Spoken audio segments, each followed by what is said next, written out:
Amén, mis hermanos. Hoy vamos a estar continuamos en el libro en el testimonio de Juan, en el capítulo 1, versículo 43 en adelante, amén. Quedamos en el testimonio de Yohanan, o de Juan, en cuanto a cómo fue que se formaron los discípulos, cómo fue que el Señor o los discípulos entraron en contacto con Él. Amén. Ya leímos el sábado pasado leímos acerca de cómo dos de los discípulos que estaban con Yohanan el Bautista, el inmersor, cuando lo oyeron a él hablar del Mesías de esa manera, de que he aquí el Cordero de Dios que quita el pecado del mundo, y dar el testimonio que Juan el Bautista dio, entonces dos de sus discípulos que estaban con Juan el Bautista decidieron seguir al Maestro, al Mesías, y se nos da el nombre de uno, ¿verdad? De Andrés, del otro no se nos da, aunque se supone que es Juan mismo.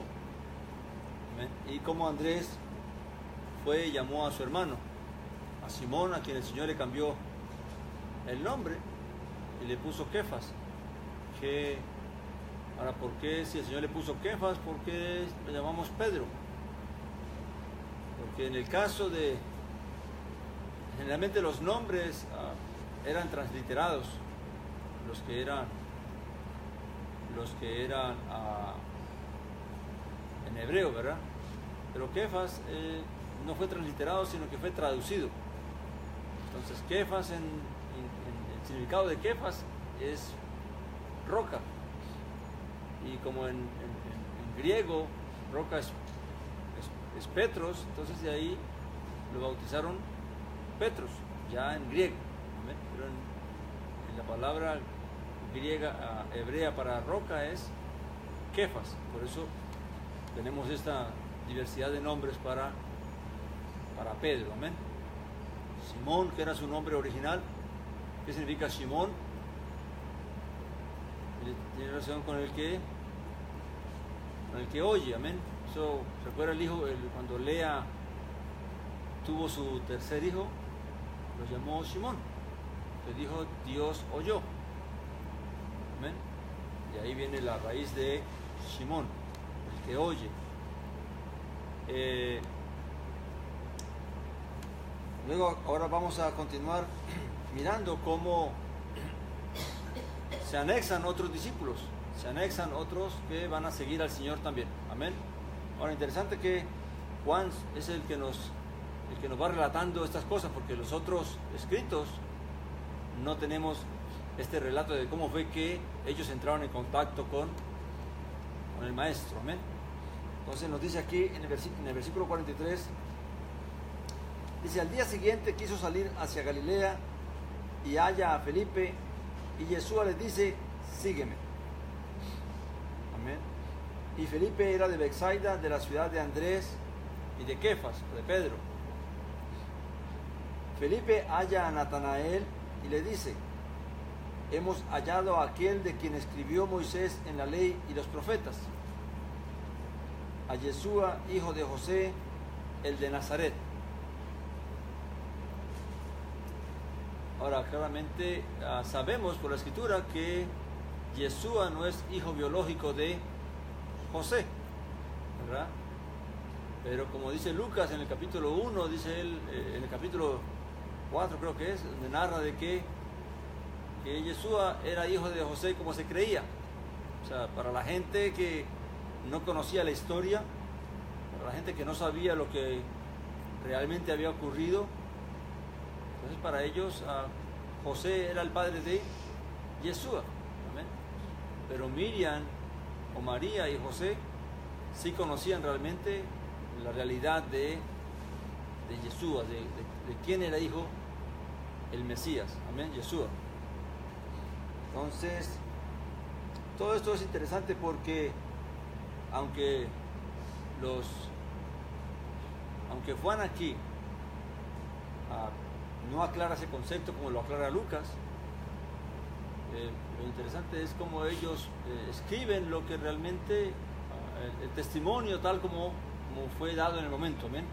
Así que lo que ellos creían en ese momento, realmente recuerden que ellos no lo conocían a él, simplemente estaban recibiendo la información, habían recibido la información de parte de Juan, el testimonio de Juan el Bautista, y ahora estaban siguiéndolo, pero ellos aún no conocían todo de él. ¿Ven? Por lo tanto, la referencia que tienen es que Yeshua es el hijo de José de Nazaret. ¿Ven? Y esa referencia es la que están dando por el momento. Luego, claramente vamos a ver, van a conocer y a saber las cosas como realmente eran. Amén. Dice: Natanael le dijo: ¿de Nazaret puede salir algo bueno? Esto nos revela que la fama de esta región, que Nazaret estaba en Galilea, la fama de esta región no era muy buena, porque sabemos que en esa región de Galilea era donde estaban asentadas la mayoría de extranjeros. Amén. Y por eso dice un profeta, dice Galilea de los gentiles. Amén. Los que estaban en tinieblas vieron gran luz. Amén. Hablando de la condición espiritual en que se hallaba esta región. Amén. Luego dice Natanael, por eso Natanael pregunta: ¿de Nazaret ha de salir algo bueno? Amén. Y dice, Felipe le dice: ven y ve. O sea, ven y cerciórate por ti mismo. Amén. ¿Qué es lo que realmente debería hacer cada persona cuando oye algo que lo inquieta, algo que se le dice que va más allá de lo que él pues conoce o sabe o entiende?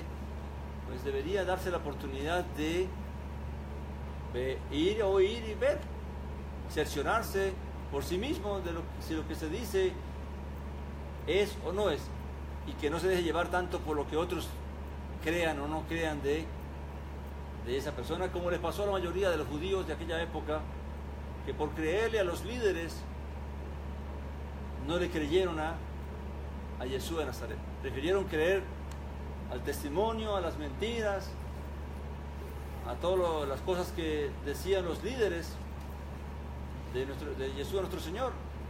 Y entonces, en vez de oírlo, de seguirlo y conocerlo, prefirieron creer a esto, y por eso pues se perdieron esta gran bendición. Amén. Y es una actitud que generalmente los hombres tenemos, de que desechamos las cosas a veces a primera mano, porque alguien vino y nos dijo algo no bueno sobre eso, ya entonces decidimos que eso no es bueno sin ni siquiera haberlo cerciorado a nosotros mismos, de examinado por nosotros mismos. Amén. Que es lo que tristemente ocurre generalmente. Amén. Y ponemos más nuestra confianza en aquello que otros nos dicen que en tratar de darnos la oportunidad de investigar o de cerciorarnos de primera mano si es verdad o no es verdad. Amén. Hoy en día las cosas la vida está llena de rumores y de comentarios y de expresiones de personas que si uno le cree a todo el que habla lo que dice, entonces claramente pues eso afecta la vida de uno. Pero lo mejor es escucha, pero también indaga. No te guíes solamente por lo que otro dice. No, que fulano de tal hizo esto. Cerciórate si fue verdad. Busca otra información. Trata de llegar al fondo del asunto para que entonces tengas tu propia opinión y que no sigas repitiendo lo que otro está diciendo, que a veces puede ser mentira, puede ser un falso testimonio, una calumnia, y nosotros continuamos repitiendo este tipo de cosas. Amén. Por eso hay que tener cuidado con las redes, porque ahí aparece un montón de información. Amén. De buenas cosas y de malas cosas. Y vas a poner la confianza en lo que dice fulano, lo que dice sutano. No, hay que detenerse un momentito, y antes de yo aceptar esta información, sea buena o sea mala, hay que tratar de investigar si es verdad o no es verdad. Amén. Porque recuerde que mala fama se le hace a cualquiera fácilmente. O buena fama también a alguien que no lo merece. Amén. Entonces hay que tener mucho cuidado con esto. Entonces Felipe le dice a Natanael lo que es mejor. Ven y ve. Ven por ti mismo y cerciórate. Amén. Y gracias al Padre que realmente Natanael hizo caso y decidió acompañarle para ver qué era lo que estaba diciendo Felipe. Amén. Yeshua ve a Natanael que viene y dice acerca de él: he aquí un verdadero israelita en quien no hay engaño. Amén. Claramente, nuestro Señor, por la unción del Espíritu Santo que está sobre él, pues tiene el poder para conocer el carácter de una persona, el corazón de una persona, el pensamiento de una persona. Amén. Igual que los profetas llegaron a tener también, por el poder del Espíritu de la profecía, llegaron a tener atributos como estos, ¿verdad? Vemos como Eliseo, cuando su siervo se va a hacer negocios con Naamán, el sirio, y aunque lo está haciendo allá escondidas, lejos de su señor, lejos de Eliseo, el profeta, como cuando regresa, Eliseo le dice: yo estaba ahí contigo cuando tú estabas ahí haciendo ese negocio. Amén. Ahora, ¿quién se lo reveló? ¿Tenía Eliseo el poder por sí mismo para saber lo que está ocurriendo a kilómetros de distancia? No, sino que la unción del Espíritu que estaba sobre él le da el poder para revelarle las cosas. Luego pasa lo que sucede con la viuda con la mujer de, ¿cómo se llama este lugar? ¿Se acuerdan la historia de la tsunamita? La mujer que le construye un cuarto a Eliseo para que cuando él pase por ahí se quede ahí, ¿verdad? Y como él en gratitud le ora a Dios y le profetiza que va a tener un hijo, y como ese hijo después, que ya crece y se desarrolla, muere.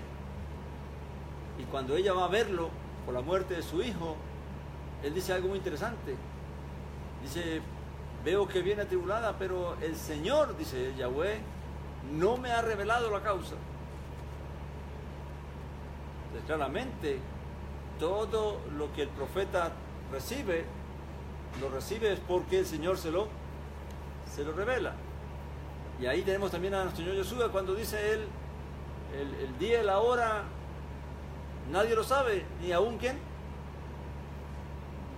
el Hijo del Hombre, ni él mismo sabe el día y la hora. Ahora, ¿por qué? Porque claramente todo proviene ¿de dónde dice la Escritura? Del Padre. Y todo proviene por medio de la unción del poder del Espíritu Santo. Amén. Entonces, claramente en Yeshua estaba la unción, la plenitud de Elohim estaba sobre él. Por eso se manifestó la unción del Espíritu Santo en forma de paloma, para que Juan pudiera percibir que él era el Mesías. Amén. Y a través de esa revelación entender que él era el Mesías. Pero todo lo que el Mesías tenía era por la unción del poder del Ruach. Amén. Del Espíritu Santo. Amén. Ruach es la palabra hebrea para que se traduce como espíritu. Y en griego es neuma. Amén. Son las dos palabras que más se tienen. Más adelante vamos a tratar de explicar un poquito cómo es que esta diferencia de palabras en los idiomas es lo que hace difícil a veces poder. Las traducciones de cierta manera nos ¿cómo se dice? Nos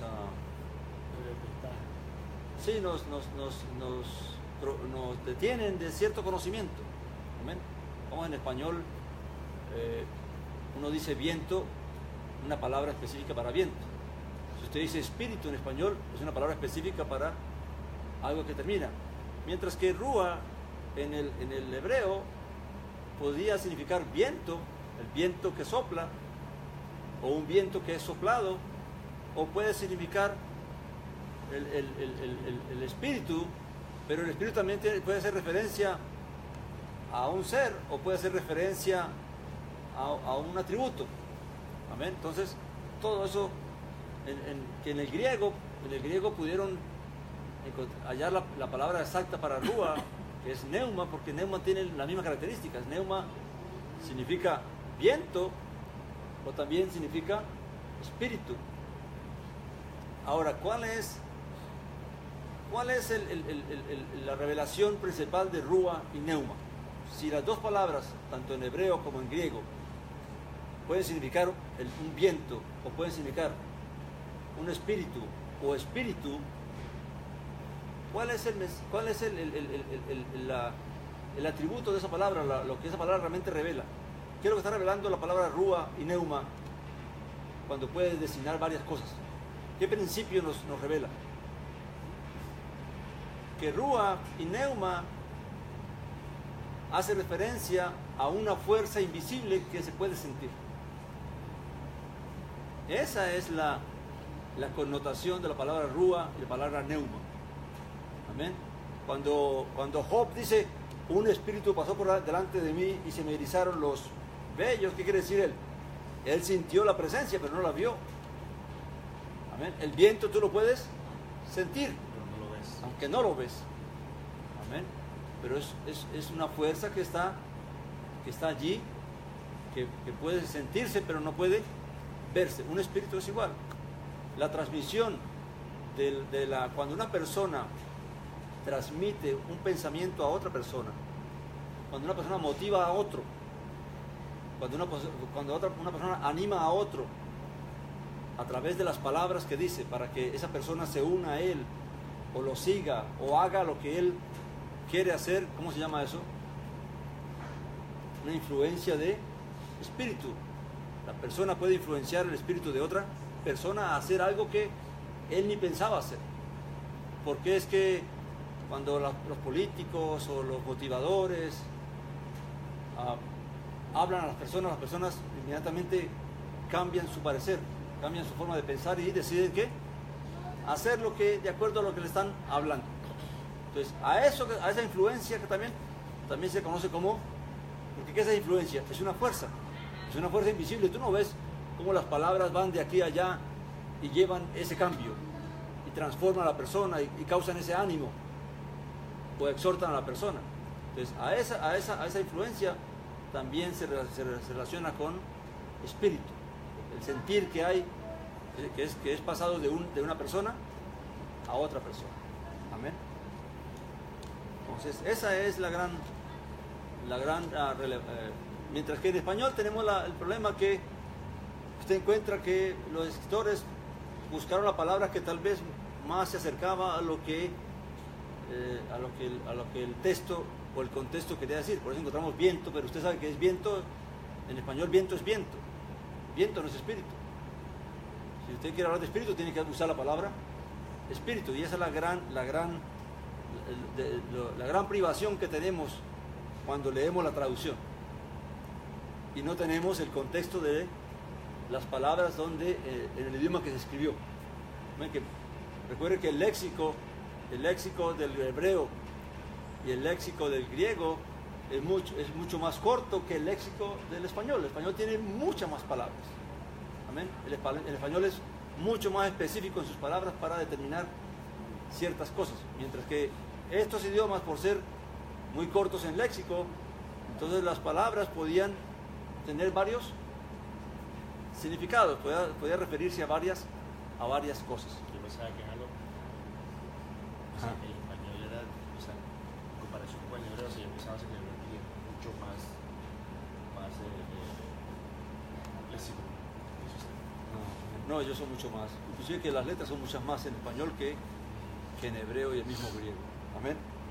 Ok, eso solamente para aclarar el punto de que estamos hablando de la palabra rúa, de la palabra neuma en griego, de la palabra que se usa mucho como espíritu. Amén. Por eso que vamos a ver más adelante aquí cuando cuando lleguemos al punto del viento y del espíritu, cómo los traductores deciden qué ponen, si ponen espíritu o si ponen viento realmente. Amén. Dice Natanael le dice en el 48, ¿de dónde me conoces? Respondió Yeshua y le dijo, antes que te llamara Felipe, cuando estabas debajo de la higuera, te vi. Amén. Claro que Natanael era un hombre estudioso de la Escritura, era un hombre que meditaba en la Escritura, y por eso cuando el maestro le dice esto, de este poder que él tiene, amén, de este poder que tiene por el Espíritu de poder ver sin estar presente, de poder conocer y saber de lo que ocurre sin estar presente, claramente él lo toma como que este es el ungido, el que tiene la unción, el que tiene la revelación. Y por eso es que dice él, le respondió Natanael, Rabí, que significa mi maestro, tú eres el hijo de Elohim, el hijo de Dios, tú eres el Melech de Israel o el rey de Israel. Amén. Claramente una vez lo asoció con, recuerde que ya él venía con el testimonio de Felipe, que Felipe le dice, hemos hallado ¿a quién? Al Mesías, de aquel que habla Moisés en la Torá y los profetas. Amén. Entonces ya él ahí lo que hace es reconocer que lo que Felipe le había dicho era verdad. ¿Y cómo lo pudo llegar a reconocer? Al reconocer la unción que había en él, en el maestro. Amén. La unción y el poder del Espíritu que le daba el poder de poder conocer y saber de cosas que de otra manera no se podían saber. Ahora, claramente, esto no es casualidad, porque Juan escogió este suceso. Amén. Sino que este suceso tiene que ver con el cumplimiento de una profecía. ¿Dónde hallamos esa profecía? O sea, ¿habla la profecía de Natanael? No, habla de esto. Vamos a Zacarías, capítulo 3, versículo 10. El Nabí o el profeta Zacarías.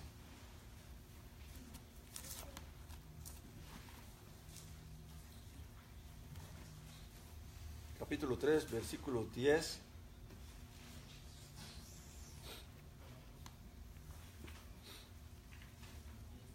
Vamos de nuevo para que veamos que tiene que ver con el Mesías y lo que iba a ocurrir en el tiempo del Mesías. Amén. El 3:9 de Zacarías dice, profeta Zacarías, capítulo 3, versículo 9, dice, he aquí pongo una piedra delante de Josué, es una piedra única en la cual hay 7 ojos, y yo mismo esculpiré su inscripción, quitaré el pecado de la tierra en un día. O sea, ¿cuándo iba a ocurrir esto? Hablando claramente de la muerte de él, el Mesías, ¿verdad? Oráculo de Yahweh Sebaot, dice el profeta, ¿verdad? Dice el 10, en aquel día, dice Yahweh Sebaot, cada uno de vosotros convidará a su compañero sentados debajo de una parra y debajo de una ¿qué? Higuera.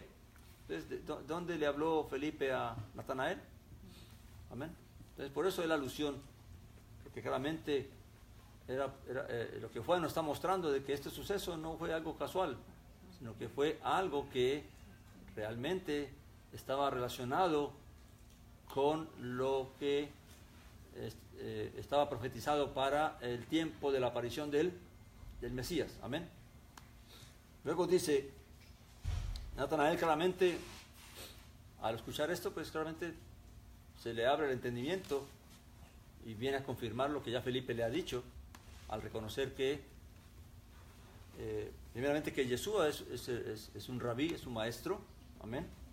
Y que claramente es el Ben Elohim, el Hijo de Dios, y el Melech Israel, el Rey de Israel. Amén. Ahora, ¿por qué estos dos títulos? El Hijo de Elohim tiene que ver con ¿qué? Claramente con la unción que está sobre él para la autoridad y el poder que ha recibido. Recuerda que los Ben Elohim eran ¿quiénes? Los jueces, todos aquellos que recibían autoridad para juzgar y para dirigir a Israel. Amén. Y también tenemos que el Melech Israel es la promesa de que el Mesías reinaría, que Dios levantaría un Melech, un rey, para reinar sobre todo Israel. Y todo está unido en la misma. Ahora Natanael lo ve todo en la misma persona. Amén. Ahora, si él lo comprendía que eso iba a suceder inmediatamente o no, es algo que más adelante ellos van a poder llegar a conocer y a entender a través de lo que el Mesías mismo les va a enseñar y a revelar. Amén. Luego dice que el 50 dice, respondió Yeshua y le dijo, porque te dije que te vi debajo de la higuera, ¿crees? Cosas mayores que estas verás. Amén. Claramente para el Señor fue muy fácil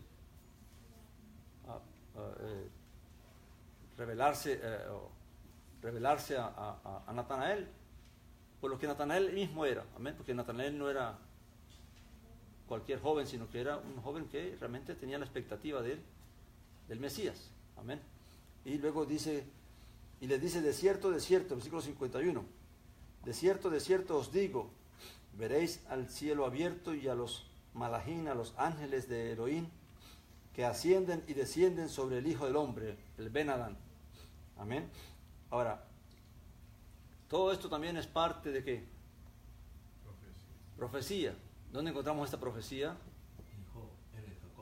En Jacob, en el Génesis capítulo 28, versículo 12, ¿verdad? Donde dice que Jacob, cuando huía a Padán Aram de su hermano Esaú, que lo iba a matar, llegó a cierto lugar. Y ese lugar sabemos que hoy en día, pues después se conoce como Betel. Y se llama Betel porque Jacob mismo lo bautizó al sentir la presencia de Elohim allí. Amén. Y dice, esto no es cualquier lugar, sino que esto es casa de Elohim. Y de ahí es que claramente se entiende de que era el monte Moriah donde después se construyó el santuario, el templo. Amén. Dice 28:12, Génesis 28:12.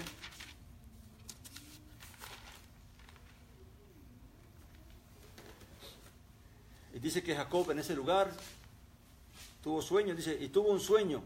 He aquí una escalera apoyada en la tierra, cuya parte superior alcanzaba los shamayim, los cielos. He aquí los malachim, los ángeles de Elohim, subían y bajaban por ella. Y he aquí Yahweh estaba en pie sobre ella. Y dijo, yo soy Yahweh, Elohim de tu padre Abraham y Elohim de Isaac. La tierra sobre la que estás tendido te la daré a ti y a tu descendencia. Amén. Y allí recibe esta promesa de que él le daría la tierra con su descendencia. Amén. Ahora sabemos que la escalera es ¿quién? No era Jacob, sino el Mesías. Amén. Y que sobre la escalera estaba ¿quién? El Padre. Amén. El güey estaba sobre la escalera. Por eso es que él dice, veréis a los ángeles de, volvemos a Juan 51, 1:51 dice, y le dice, de cierto os digo que veréis el cielo abierto y a los ángeles de Dios que ascienden y descienden sobre el Hijo del Hombre. Amén. Así que claramente hay muchas cosas, muchas profecías que nos vienen a revelar la humanidad del Mesías. ¿Ven? Que estaban ahí ocultas, como enseña el apóstol Shaul, el apóstol Pablo, de que el misterio que estaba oculto, pero que ahora ha sido revelado para la bendición pues de las almas, amén, y de todo Israel, y de las naciones. Sabemos que también que el velo que dividía el santuario también hacía referencia a la humanidad del Mesías, amén, del Maestro. Entonces, todo eso estaba allí, pero no fue revelado hasta que el Mesías mismo vino y realmente pues trajo esta revelación y el misterio pues se reveló. Amén.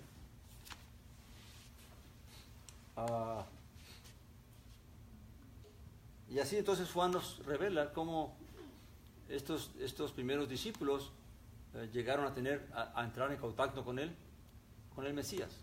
Amén. Ahora recuerden que el mismo Mesías nos enseña por la escritura en el libro de Juan que de quiénes eran estos hombres. Jesús mismo dice, tuyos eran, hablando al Padre, ¿verdad? tuyos eran y tú me los diste. O sea, ¿quién fue el que trajo a estos hombres a nuestro Señor Jesús a Nazaret? El Padre mismo. Por eso después él dice, ¿verdad? Porque nadie puede venir a mí si el Padre no lo trayese. Amén. Ahora, todos estos hombres, si vemos una constante en estos hombres, ¿cuál es? Que todos son hombres que tienen sed espiritual. Los dos primeros estaban con Juan el Bautista, ya lo estaban siguiendo por lo que Juan estaba haciendo y diciendo, y luego ellos van a sus amigos, a sus conocidos, que también saben que tienen el mismo espíritu, la misma voluntad, el mismo deseo de la expectativa del Mesías, y entonces pues solamente les llevan el mensaje. Ahora, ¿quién preparó el corazón de toda esta gente? Solamente el Padre. Amén. ¿Quién prepara el corazón de todos los que van a ser llamados? El Padre. Lo que tenemos que llevar nosotros, ¿qué es? Solamente el mensaje.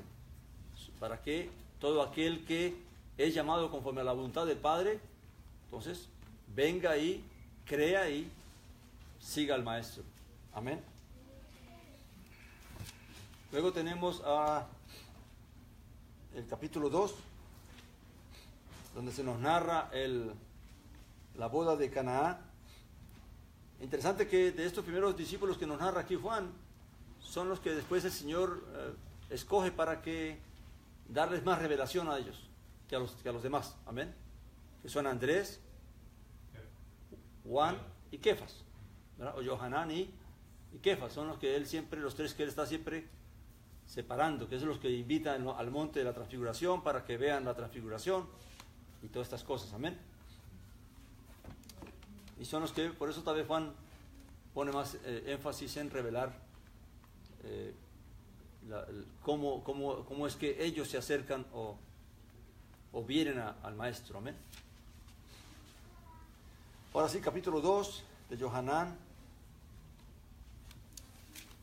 Dice, al tercer día hubo una boda en Caná de Galilea y estaba allí la madre de Yeshua.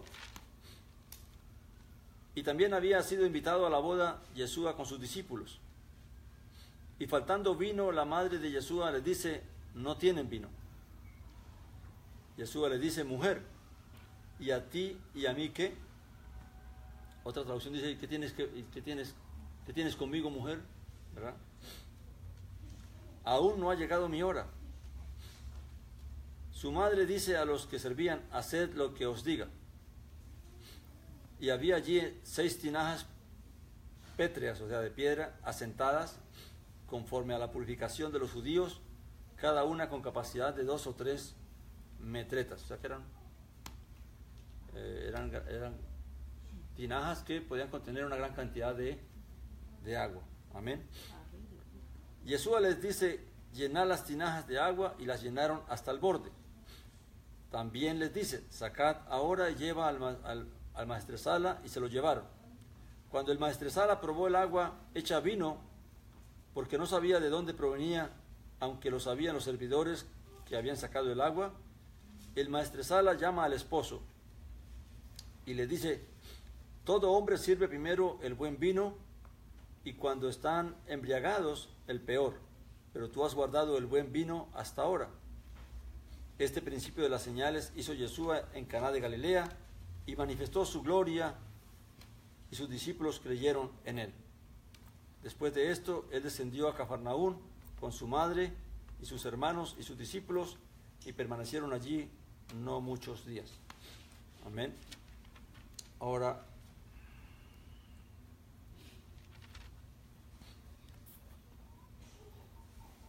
vamos a tratar de entender algunas cosas que están allí y a comentar algunas cosas que, primeramente, vemos que en las Escrituras siempre encontramos el testimonio de los discípulos en cuanto a la relación de Miriam con Yeshua, en cuanto a que la madre de Yeshua.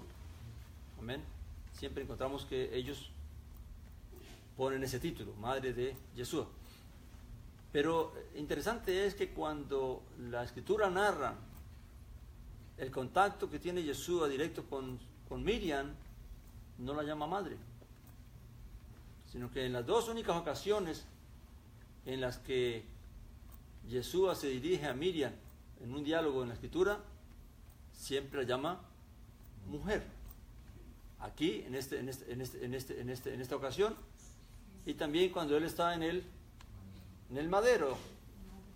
Y dice, y estaba allí la madre de él, dice el escritor, pero Yeshua dice, mujer, he ahí tu hijo, he ahí tu madre. Amén. Y en los únicos dos diálogos en donde vemos que hubo esta comunicación entre Yeshua y Miriam o María, él no se dirige a ella como madre. Ahora, los escritores sí ponen en toda ocasión de que y la madre de Yeshua estaba ahí con sus hermanos y la madre de Yeshua fue invitado. Ellos sí ponen esa relación que había entre Miriam y Yeshua, pero interesante que en los diálogos de Yeshua con ella no usa esa palabra madre, sino que usa la expresión mujer. Amén. Ahora, ¿qué es lo que el Mesías claramente es algo despectivo? No. Tal vez era parte de la cultura o hay un mensaje dentro de eso. Amén. De cómo él se refiere a ella, o también la conciencia de que ella siempre viera las cosas como debían ser. Recordemos que, ya lo hemos dicho, ¿qué es primero? ¿La criatura o el creador? El creador, luego la criatura. Y aquí podemos tomar en el caso de Miriam algo que sucedió con el caso de David. ¿Qué decían las escrituras? ¿Qué enseñaban los que interpretaban la escritura? Que el Mesías era hijo de ¿quién? De David. Pero el mismo maestro pregunta, bueno, ¿cómo dicen que el Mesías es hijo de David cuando el mismo David en la escritura lo llama Señor? Y trae a referencia el Salmo 110, ¿verdad? Cuando dice David en el Salmo, Yahweh dijo a mi Señor, siéntate a mi diestra, ¿verdad? Hasta que ponga a tus enemigos por detrás de tus pies. Ahora, el problema es que en la Septuaginta, que es la primera traducción que se hace del hebreo al griego, no aparece la palabra Yahweh, aparece la palabra Adonai. Y entonces allí la Septuaginta usa dos palabras en griego para hacer la diferencia entre Yahweh y el Señor. Y dice, y vi a Adonai decirle a mi Adón, o a mi Adoni, siéntate a mi diestra. Entonces la Septuaginta hace la diferencia entre Adonai y Adoni. Adonai hace referencia a ¿quién? A Yahweh. Y Adoni es la palabra que dice mi Señor. Amén. Entonces, y de ahí entonces se traduce en Lucas y en los, se traduce de la Septuaginta los dos textos. Aunque en el Evangelio aparecen otras palabras griegas que son curios. Dijo el Señor a mi Señor, y no hay diferencias. Pero para uno entender, y ese es el problema de las traducciones, que cuando usted ve las dos palabras Señor, Señor, y dijo el Señor a mi Señor, pues el que lo entiende, pues ve que no hay diferencia entre uno y otro. Simplemente ahora, la diferencia sería en que, porque este Señor y este es mi Señor, ¿verdad? Pero en los textos originales sí se puede ver la diferencia de que habla de Yahweh y habla de Adoni. Y en la Septuaginta también se ve una pequeña diferencia cuando habla de Adonai, para hacer referencia al Padre, y Adoni, para hacer diferencia al Mesías, al Hijo. Amén. Entonces, pero esas cosas se pierden cuando uno lee solamente la traducción en el idioma que uno lo lee, porque tienen que acondicionarlo para que uno pueda entenderlo en su propia lengua. Amén. Pero se pierde mucha riqueza de las palabras. Amén. Y no solamente riqueza, sino se pierde el entendimiento mismo de las expresiones. Amén. Y por eso es que hay tanta confusión. Ahora, la pregunta es, cuando el malaj, el mensajero, Gabriel, le habla a María de todas las cosas que el Señor va a hacer con ella, ¿qué dice María al final? ¿Qué dice Miriam al final? He aquí que la sierva del Señor. Amén. Hágase conforme a su voluntad. Entonces, claramente, Miriam entiende que lo que va a suceder en ella no es cuestión de que ella realmente sea la protagonista, sino que todo es por causa del propósito y la voluntad de Elohim, del Padre. Amén. Y por lo tanto, entonces, ahora, cuando ya nace el Mesías, que es un bebito, y lo ve crecer, pues está ese afecto maternal allí. Pero luego tiene que venir el entendimiento de que claramente eso fue solamente un propósito para que él pudiera venir a esta tierra y encarnarse y ser un ser humano. Amén. Pero que en realidad ella no tenía poder sobre esa vida, porque esa vida le fue concedida directamente desde arriba, desde el Padre. Amén. Ella solamente fue el instrumento que se usó para que el Dabar, el Mesías, se encarnara y pudiera entonces manifestarse. Amén. Y por eso entonces vemos que cuando Jesús otra vez usa la palabra mujer, está haciendo esa referencia. Amén. Realmente ella no puede ser la madre del Creador. Amén. Pero sí es el instrumento para que el Dabar se manifieste, aunque claramente el sentimiento maternal está ahí. Amén. Entre Yeshua el hombre con Miriam como mujer, la madre. Amén. Y por eso es que los discípulos siempre hacen esa relación de la madre de Yeshua, la madre de Yeshua, la madre de Yeshua. Siempre están poniendo claramente esa relación, aunque como vemos Yeshua mismo se comunica con ella de otra expresión. Ahora, eso podría tomarse como que el Señor no cumplió el mandamiento de honrar a padre y madre. No, claramente que no tiene nada que ver con eso, porque ¿qué es lo que significa el mandamiento de honrar a padre y madre? ¿Cómo es que un hijo honra a su padre o a su madre? Verdaderamente.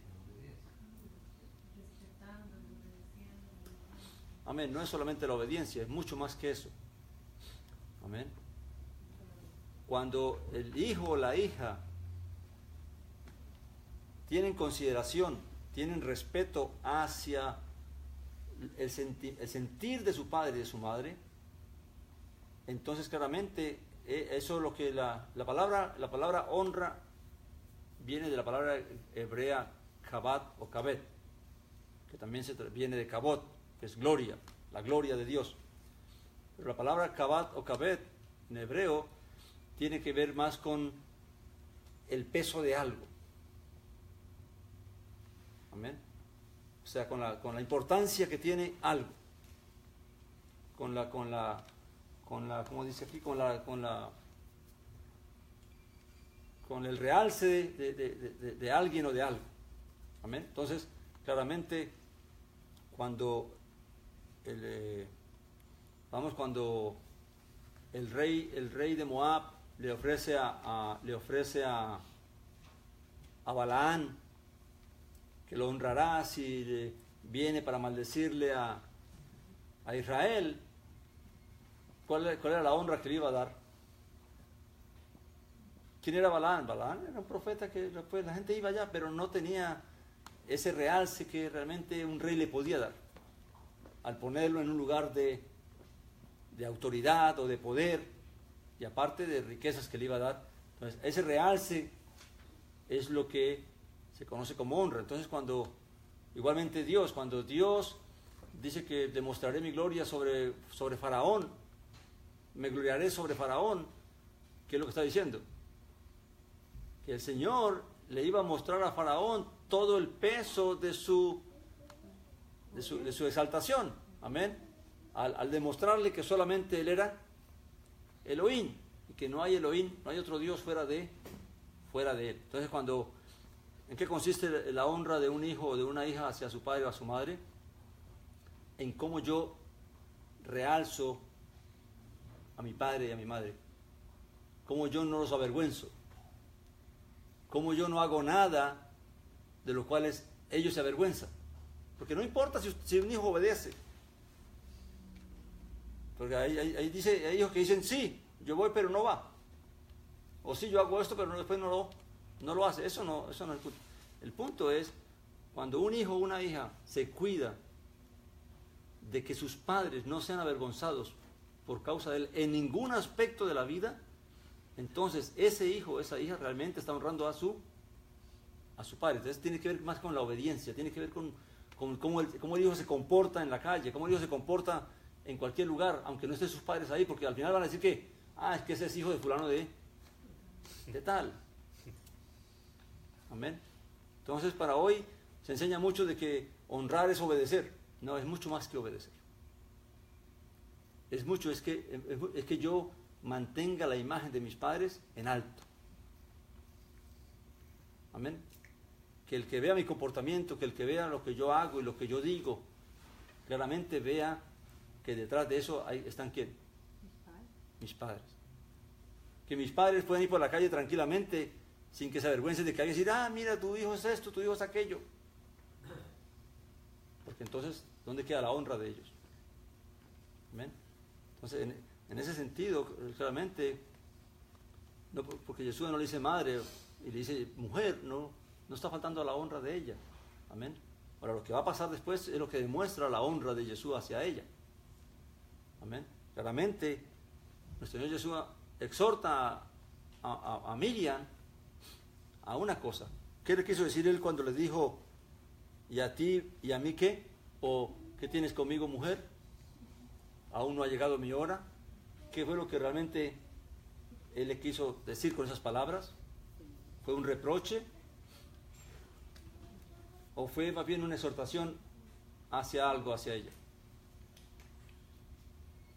Claramente vemos que esta es la única ocasión en que Miriam intercede ante el maestro por algo material, o por algo. No volvemos a ver en la escritura una intercesión de Miriam hacia el maestro a pedirle algo por alguien. Y esto sería bueno tener en cuenta aquellos que creen que Miriam, por ser la madre de Dios, entonces puede interceder ante él por los hombres. Amén. Primeramente, nadie le pidió a Miriam que intercediera, sino que ella, de su propia percepción, percibe de que falta vino, se acabó el vino, se dio cuenta de que hay un problema. Ahora, ¿por qué va a su hijo? Para que ayude. Porque él sabía que el hijo que tenía era el hijo de Dios y él podía hacerlo todo. Eso es lo que creemos. No sabía. Amén. Eso es lo que creemos. Ahora, ¿por qué lo buscó? La escritura no lo dice. Ahora, interesante que Juan nos dice que este milagro fue principio de milagros. Quiere que él no ha hecho otro antes, así que Miriam no tiene base para decir, no, es que tú haces milagros, así que puedes hacer este. Entonces, esa no es tal vez la razón. Amén. Y digo tal vez porque tampoco yo estoy seguro, porque la escritura no está claro cuál fue la razón de por qué ella va a él. Puede ser que él tenía los medios para solucionar el problema, sí. Más bien lo pensó en forma económica o de otra manera que podía resolver. Tal vez ella sabía que él podía hacer algo para resolver. Pero de que él podía transformar el agua en vino, lo más seguro es que ella no sabía. Porque fue el primer milagro que él hizo. Claro, porque según Juan, es el primer milagro que él hace, el principio de los milagros. Amén. Entonces, amén. Perdón. Sí. Yo pienso que fue porque ella reconoció la autoridad que tenía el Mesías. Pues ella empezó a innovar, a lo mejor mi hijo puede hacer algo. Puede hacer algo. Amén. Pero lo que no sabía cómo lo iba a hacer. Exacto. Amén. El punto es que ella sí reconoce que él puede ayudar. Ahora, ¿de qué forma iba a ayudar? La escritura no nos lo dice. Que viene el pensamiento de ella. Ahora, cuando Jesús le dice, ¿y qué a ti y qué a mí? O sea, ¿o qué tienes conmigo, mujer? Claramente hay algo que está claro allí, para Miriam. Y es el hecho de que él no vino para resolver problemas particulares.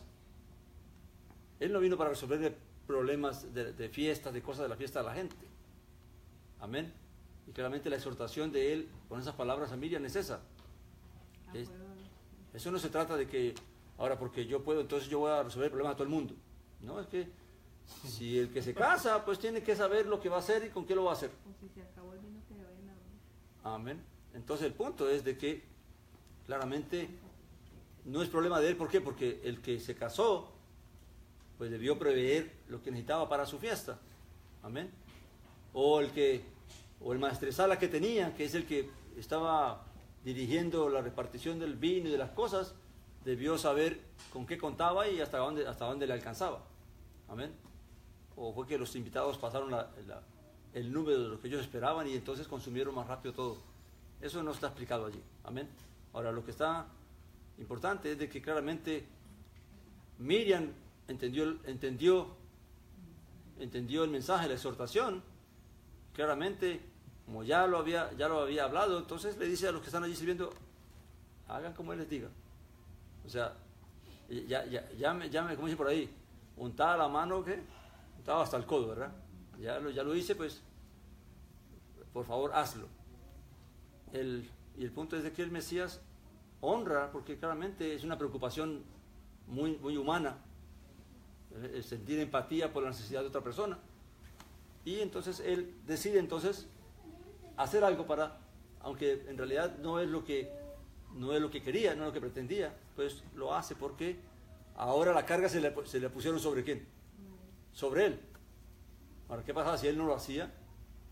Claramente pues las cosas no iban a salir bien y seguramente pues su madre se iba a resentir. Amén. Entonces él lo hizo, pero sí lo hizo, pero antes de hacerlo claramente le puso la exhortación. Amén. Esto no es para que andemos por ahí resolviéndole los problemas a cuánta necesidad hay por allí. Amén. Dice aquí dice el 6, y habían 6 tinajas de piedra asentadas conforme a la purificación de los judíos, cada una con capacidad de 2 o 3 metreras. No me voy a detener en la numerología ni en esas cosas. Vamos a tratar de entender tal como Juan lo revela y lo que dice Juan. Juan dice que hay 6 tinajas de piedra que fueron asentadas allí, fueron puestas allí para la purificación de los judíos, conforme al rito. ¿Por qué? Claramente, la fiesta es judía. Todos los invitados que vienen son judíos. ¿Cuál es la tradición de aquella época? Pues cuando una persona venía, se lavaba los pies, se lavaban las manos, para poder entrar y estar purificado. Más si van a comer, pues se lavan las manos. Entonces, el agua estaba allí puesta allí para que cuando los invitados llegaran, pues pudieran lavarse y purificarse. Amén. Así que claramente ya todo el mundo había llegado, así que las tinajas estaban ¿qué? Ya estaban vacías, ya se habían usado. Amén. Ahora, ¿qué es lo que cuál es el mensaje de Juan en todo esto? El Señor manda llenar las tinajas nuevamente hasta arriba, hasta el borde, para que no quede duda de que se le añadió algo que fue un truco de magia para que se convirtiera el agua en vino, sino que claramente el agua se convirtió por sí misma en vino a la orden del Mesías, y la ordena que lleven una muestra al maestresala, y al probarla se da cuenta que es vino, pero no sabe de dónde viene, y creyendo que el novio ha hecho un truco allí, que ha reservado más vino que no sabía mejor que el que se estaba sirviendo, cuando en realidad todo esto, importante que el Mesías no hizo cualquier vino, que el vino que él hizo fue mucho mejor que se estaba sirviendo, y queda como testimonio de lo que habla el maestresala. Amén. Ahora, ¿qué es lo que está revelado allí? Que está oculto y que tal vez no se ha dicho, pero que se está dicho en palabras, no directamente. Muchos dicen que las tinajas hacen referencia a la ley, pero que la ley no fue perfecta y que entonces ahora vino Yeshua y hizo perfecta con la gracia todo. Lo que podemos ver es, para tratar de entenderlo, podemos ver 2 cosas. El Mesías usa las mismas tinajas, fíjense bien, las mismas tinajas donde se echó agua para que se purificaran las manos, en cumplimiento del ritual, en cumplimiento de la ley. Ahora él usa esa agua para convertirla en vino, ya no para la purificación, sino para el consumo y para el gozo y el regocijo del pueblo, de las personas. Ahora, ¿cómo entendemos esto? Claramente, lo que representaba toda la tradición judía para el pueblo, en palabras de los mismos discípulos. ¿Qué dijo Pedro hablando acerca de las tradiciones del judaísmo que se les imponían a ellos? ¿Recuerdan? Pues es una carga que no hemos podido sobrellevar ni nosotros ni nuestros padres. Fíjense bien, quiere decir que en el mismo cumplimiento de la tradición y del ritual no había gozo. Lo que había es más bien un estrés de tener que cumplir con todo eso. Y por eso es que Juan pone algo que es instrumento para algo que se usaba pero que no traía gozo a las personas.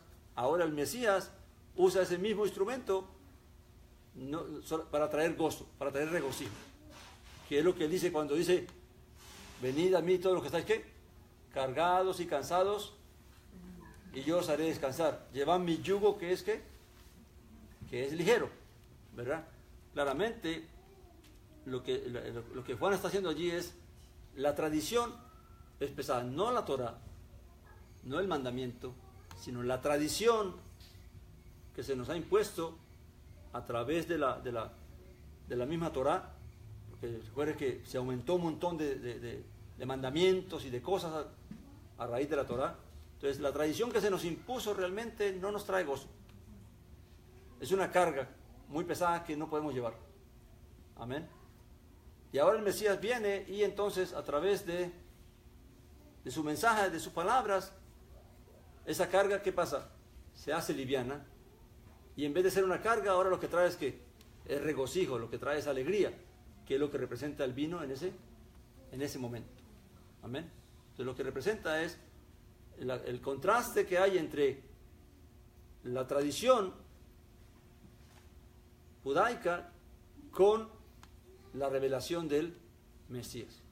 Amén. Con el mandamiento y la gracia que el Mesías está trayendo. Amén. Más que con la Torah, más que con la ley, es con la misma tradición. Recuerde que lo que Yeshua más exhortó y más aclaró, ¿qué fue? No fue la Torah. Él no corrigió los mandamientos. Al contrario, los explicó de una manera mucho más amplia. Pero ¿qué fue lo que sí él corrigió? De los fariseos y de la tradición de los ancianos, las tradiciones. ¿Recuerda que cuando lo criticaban porque los discípulos no se lavaban las manos y comían con manos sucias? Y él aclaraba el punto allí. Entonces, claramente, lo que el Señor realmente vino a traer entendimiento es acerca de lo que era la vanidad de la tradición frente al entendimiento de lo que era la voluntad de Dios realmente. Amén. Que la voluntad de Dios trae gozo. El conocimiento y entendimiento de la voluntad de Dios trae gozo, mientras que las tradiciones lo que traen son ¿qué? Cargas. ¿Ven? Y una carga pesada que no trae alegría, que no trae gozo a aquel que lo practica, a aquel que lo hace. Amén. Luego dice que cuando el maestresala dice que todo hombre sirve primero el vino bueno y luego el malo, claramente pues es la astucia de los hombres, ¿verdad? De querer lucirse y de aprovechar ya el que los hombres pierden la capacidad de poder percibir lo bueno de lo malo, entonces dan. Ahora, ¿a qué se refería? ¿Qué nos quiere decir Juan con estas palabras? Que Dios obra de la misma manera. Dios se reservó el buen vino ¿para qué? Para lo último. Amén. Y por eso es que Yeshua dice en una ocasión, dice él, el que ha probado el vino viejo ya no quiere probar el nuevo. ¿A qué se hace referencia a él? Pues que Israel ya había probado todo el vino de la tradición, todo lo que la tradición le había enseñado y se sentían algunos, pues ya se acomodaban o se acostumbraban a esa religión, a esa tradición. Pero ahora que el Mesías está trayendo una verdadera revelación que va a traer gozo y alegría realmente, entonces la gente no no quiere probar el vino nuevo. Quiere seguir saboreando el vino viejo. Los hombres hacen al contrario. Primero hacen lo bueno y luego hacen lo que engañan. Mientras Dios primeramente permite que venga lo que no es para que luego venga lo que es realmente. Amén. Y todo esto dice Juan que todo esto fue principio de señales que el Mesías comenzó a hacer. Amén. Ahora Juan tiene una particularidad, que en cada cosa que él escribe hay un mensaje. Hay algo que él no está escribiendo solamente la historia, sino que a través de la historia está revelando una enseñanza, algo, y la enseñanza tiene que ver con la diferencia que hay entre la manifestación de Jesús el Mesías, la gracia y la verdad, y la tradición. Amén. Hay que tener muy atento a eso porque es parte de lo que Juan va a hacer, porque Juan lo que quiere despertar al pueblo a que no se pierdan el hecho de que en Yeshua vamos a encontrar lo que no encontramos en la tradición, lo que no recibimos, lo que no hallamos en la tradición. Amén. Por eso dice él, en otra Juan, dice Juan, porque todos los que creyeron en él, de su interior correrán ¿qué? Ríos de agua viva. Amén. Y luego se habla de que la Torá, la instrucción no perfeccionó nada, que el primer pacto no perfeccionó nada, haciendo referencia con el nuevo pacto. Amén. Entonces eso es parte de la meditación que podemos ver aquí.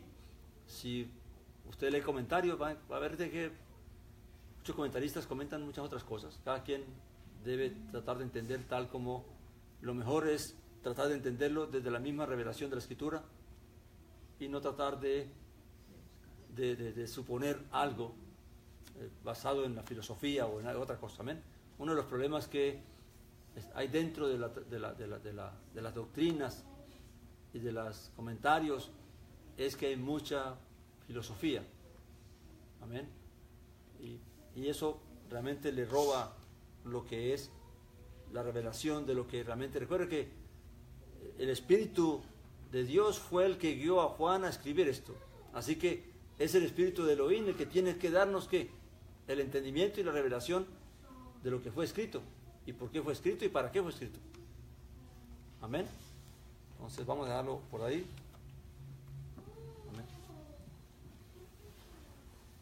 Amén. No sé si ustedes tienen algún comentario o alguna pregunta. Una pregunta, pastor. Sí, sí, con respecto a la